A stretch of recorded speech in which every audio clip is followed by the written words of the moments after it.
Hello, everybody, and welcome to your favorite show. We're talking about Rasslin and Racin, brought to you by Dorsey Auto Sales in Anderson, South Carolina. Also, we want to thank Beef and Rib in Westminster, South Carolina, and of course, Donnie and Paul up there at Arden's Burger and Grill. I tell you right now, Wednesday is wing day. You need to get up there. 10 wings and fries for $10.99. You cannot beat that. All right. We've got a lot to go over. A lot of great things happened this past weekend. But before we do that, we have to bring in the man with a plan. That's right, the guy that knows everything it is to be said in sports, at least in his mind. We're talking about Ref Brandon. Ref Brandon, come on. How you doing, Jay? Doing great, Ref. I tell you what, it's great to have you back this week. What was your weekend? Well, this past weekend I had Total Aggression Wrestling on Saturday night, and then I had Scrappy Championship Wrestling on Sunday afternoon, and then I came back home from that Sunday night and I watched the NASCAR race. So I had a very busy weekend. And speaking of, let's go straight to it. Brought to you by Dorsey Auto Sales. We are talking about the race at the Race of Americas. Am I correct on that? Yeah, it was Circuit of the Americas, which is in Austin, Texas, which has been a Formula One racetrack for years. But NASCAR just started going to it, 6 or 7 years ago.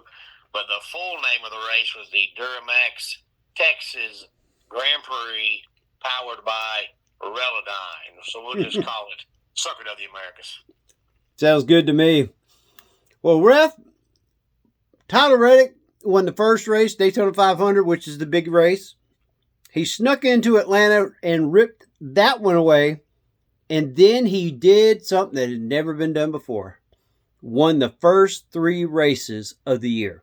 We've had guys that's won 4 and 5 races straight. Now, don't get us wrong.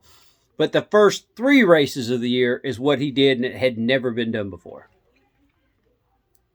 Yeah, I think it was, if I'm not mistaken, I heard last week, there was, I believe, 5 other times in the past where drivers had won the first 2 races, but then the third race was not so good. So he's the first one to win the first 3. And, he didn't win a race at all last year, so it has to feel good to, not only get back on the winning side finally, but to win the first 3 of the season. But now, Christopher Bell won 3 in a row last year. I think it was races 3, 4, and 5, I believe, or 2, 3, and 4, and then never won a race rest of the season.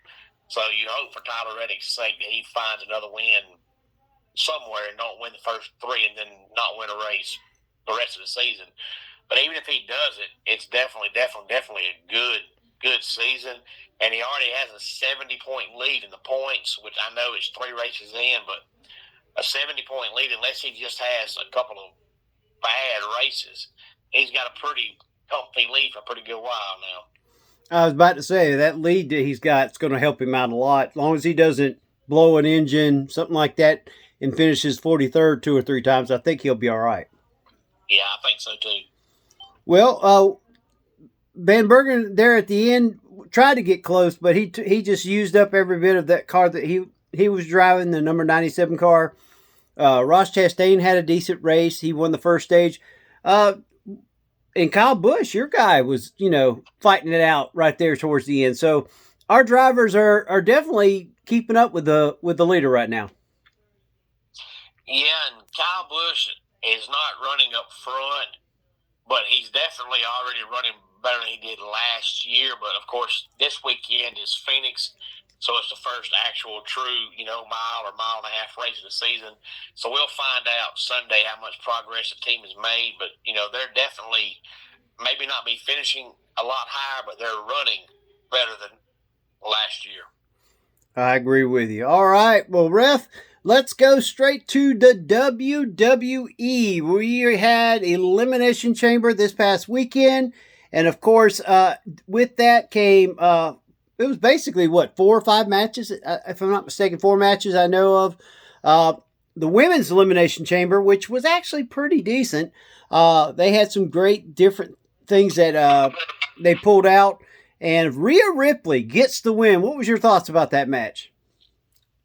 Well, when you and I talked about it last week, I didn't predict her to win. I thought she would. I just kind of, went off the radar because it's going to be like the 7th straight WrestleMania she's headlined. So she's basically becoming, the main eventer for the women. So I just kind of went off the rails and picked somebody else, but I kind of had a feeling Rhea would win. I just didn't want to see Rhea win. Not that I don't like Rhea Ripley. I just don't want to see the same person headlining WrestleMania year after year after year, which is what we're fixing to get. Yep, and I mean, I had picked Tiffany. I thought Tiffany or Rhea was going to win. Who did you have, Ref? Who did I pick in that match? Was it Tiffany? No, it wasn't Tiffany. I think I picked Kiana James. That's right. That's right. Because you said that the way they brought her in, you thought maybe that'd be the way they'd do it. Well, I tell you what, I actually, like I said, what kind of grade would you give that match, Ref? I'd say B plus.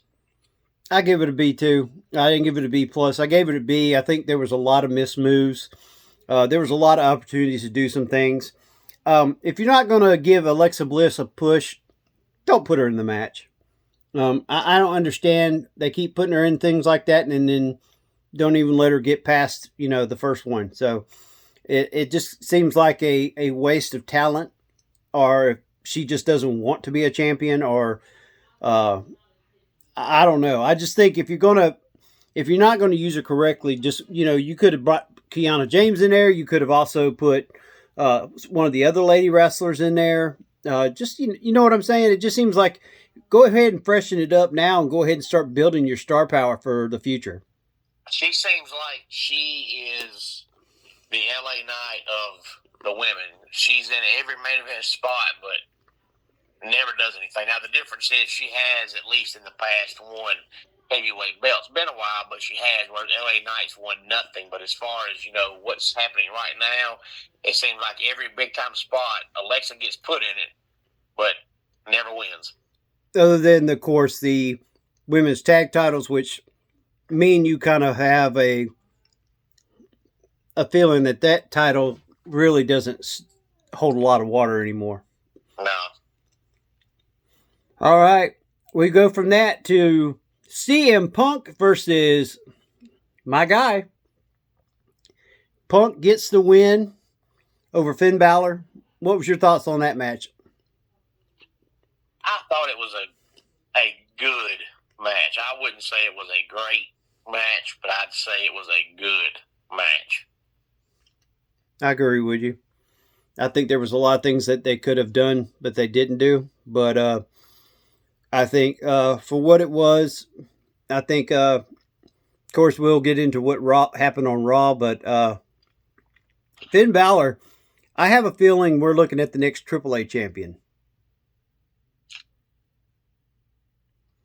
Well, years ago, I don't know how true it was, but there's probably been about 2 or 3 years ago now where Finn Balor came out and said that he doesn't want a world championship. And if that's the case, that's fine.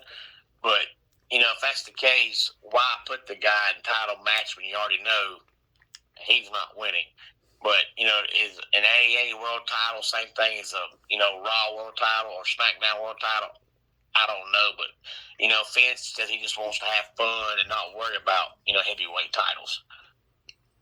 Well, I kind of agree with you there, but you got a main event guy who can go with just about anybody. I think it'd be best to not always stick him with JD McDonough. I think it's time for Finn to go out on his own. And don't put the world title on. Put the Intercontinental, the U.S., you know what I'm saying? Just, even the AAA title's not, I think they could use the Demon over there in AAA. I think based with all the different things that they do, I think that would make a good way to increase AAA by putting Finn Balor over there with the Demon. I'd be okay with it. All right. The men's. Wait. There was another match. Yeah, it was the match you and I both predicted easily. AJ Lee beat Becky Lynch. Yeah, so we really won't go over that. We know who won. AJ Lee's the champion. It was in Chicago. Her husband's there. He won. You know that was going to happen. It was the pop. Anyway, men's. And I actually called this one, Ref. I told you I wanted Randy Orton to win it. But I also said I thought it'd be the perfect time to put LA Knight over. So I was kind of tough. So I'm gonna say I was wrong because I really thought and I really protested for LA Knight to win this particular because I said it'd be great to put him at WrestleMania, but he didn't. And instead, we have Randy Orton, thanks to Drew McIntyre, which also creates another thing that's going to happen. And I actually texted you on this on Sunday morning. I think you got my text. I wanted to say I saw this coming, but then I didn't think it would happen. Folks, what we're talking about is Randy Orton beat Cody Rhodes thanks to Drew McIntyre interfering and getting in the ring, hitting Rhodes, hitting Orton. Orton hit him with an RKO. When Cody went to put him in the Rhodes finisher, when he jumped up, Orton ended up RKOing him, getting the pin. 1, 2, 3. Randy Orton is your Elimination Chamber winner. But Nick Aldis gets in a fight with Drew McIntyre for interfering for yet the second time, because he also did it at the Royal Rumble, and tells McIntyre on SmackDown this Friday night he will defend the belt against Cody Rhodes. So, folks, what we're basically saying here, and I think Ref knows where I'm going with this, is this leads to Cody Rhodes winning the title this Friday night. So we have a pupil versus the teacher match. Orton versus Rhodes in what was Team RKO back in the day.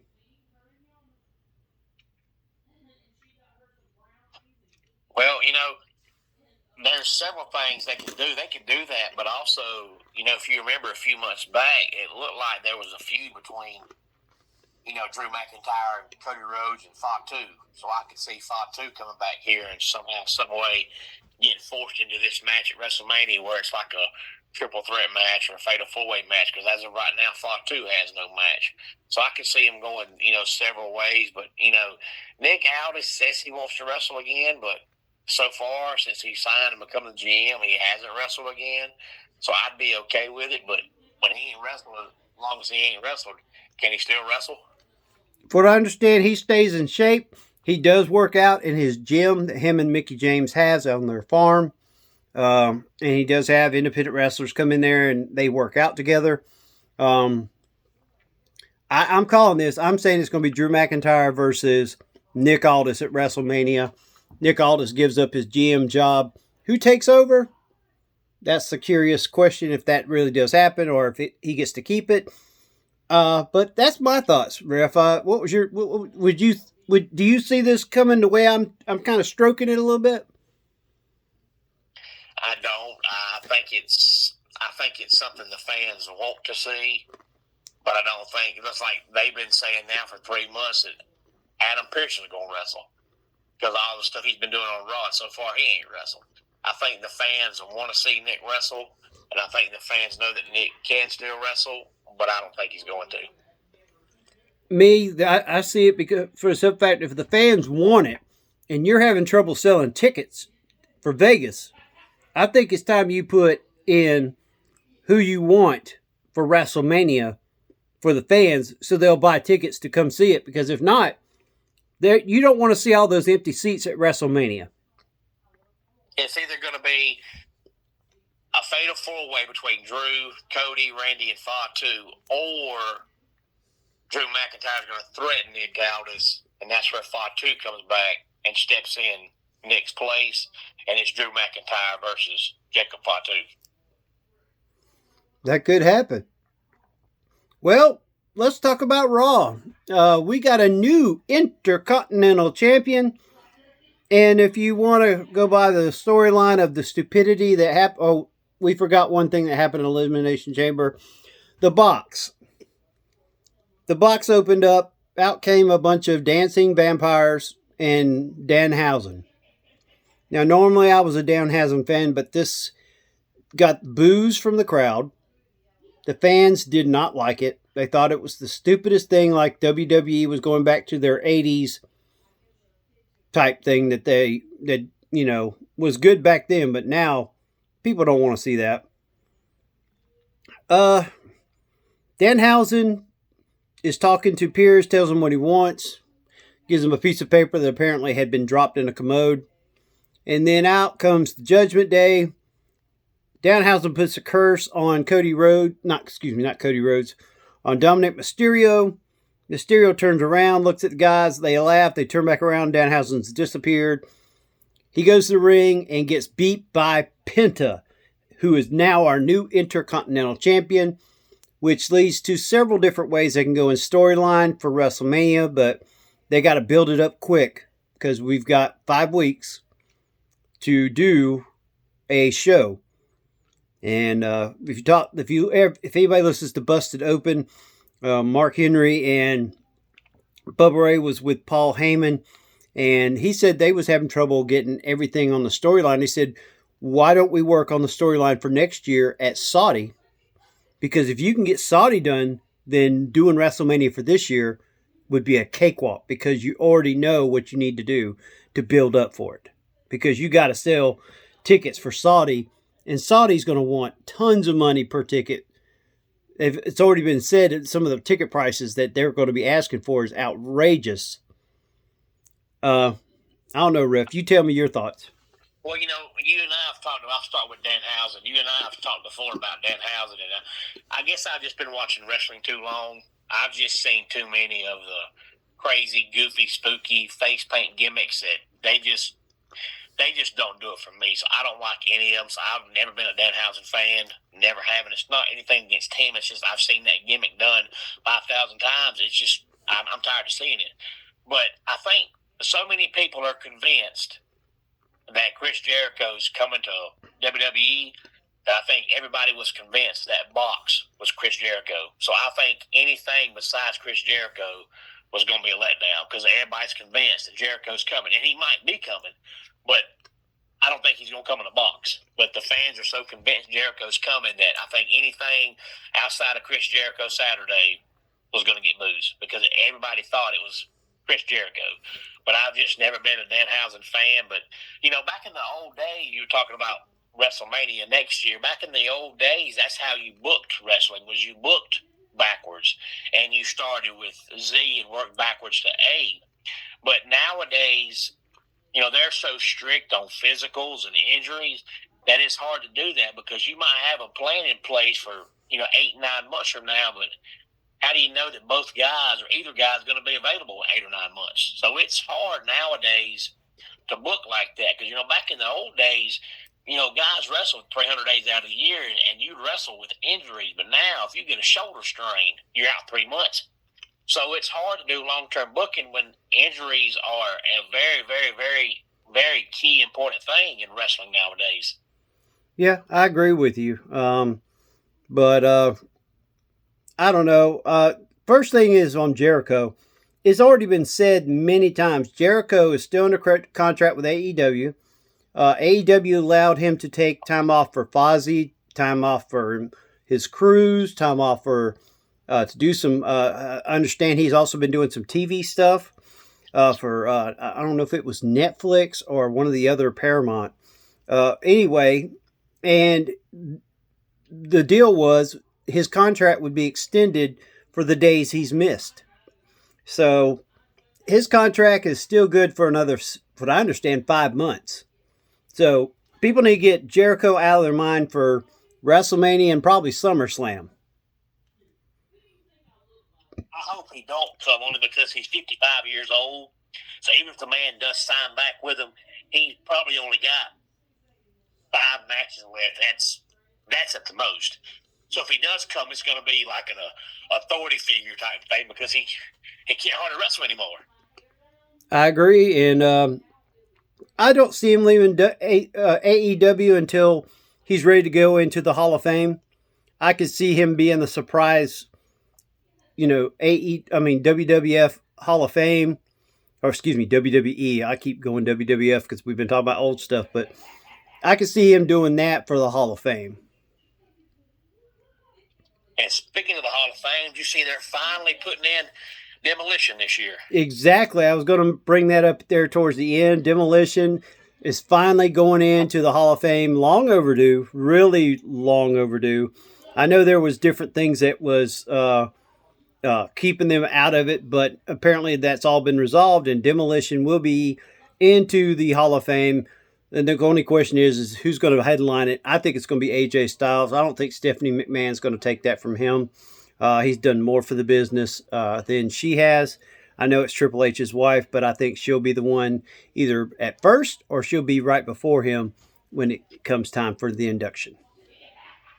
Yeah, and I wonder this year, I haven't heard yet, maybe you haven't, I missed it, but I wonder what channel the Hall of Fame ceremony will come on this year. Will it be on the ESPN app? Will it be on ESPN? Because everything's come off Peacock now, so I don't think it'll be on Peacock. So I wonder what channel it's going to be on. Not sure. Netflix has some stuff, but we'll see. We'll see how it goes. But Ref, tell them where they can find you each and every day. Find me on YouTube just about every day at Ref Brandon and the Todd family. It's mainly college football and wrestling, but I do talk baseball, basketball.